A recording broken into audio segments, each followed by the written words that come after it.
Hi, this is Joe Moses. I am in ET MOOC, and I am using Screencast-O-Matic to create this presentation about a site template that I'd like to share with you and ask the basic question, what should a connectivist website look like?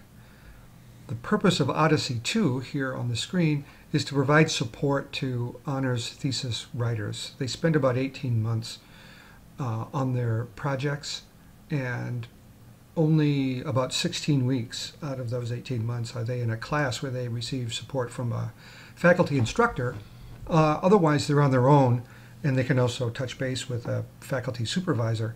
But our goal is to provide some resources for students to connect with each other when they're not in a class, and also to connect with resources and to be incentivized to continue making progress. So I want to show you some of the features of the site. We've added some icons down here which link to Blogger or LinkedIn and other social networking tools, with the idea that the more that we emphasize the importance of these things and the easier we make it, the more that they will connect with others online.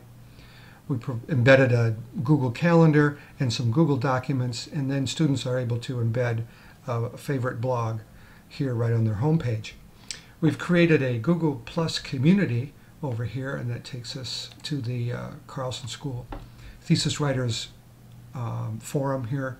And it's a community where they can post links to resources, raise questions, share responses, and the like.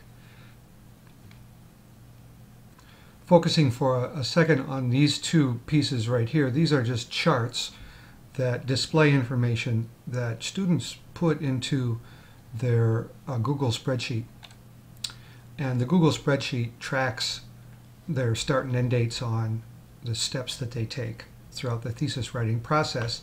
And as they fill in the dates, the numbers go up on their Genius points and on their thesis progress. And these are all individual. On the Odyssey site, which is where information about the thesis writing process that doesn't change is stored, as opposed to the Google template that is an individual site that students modify. So here on the leaderboard and on the Moodle site are aggregates of the points that the students have earned or the steps that they've taken or completed. So as they complete their steps, now here we know that the person who's on step 2 is in the lead, and here the person who has 200 Genius points is in the lead. So that's a quick overview of the site and the functions and some of the content that we've provided.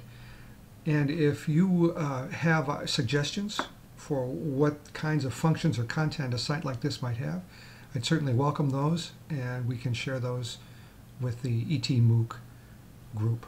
Thanks very much.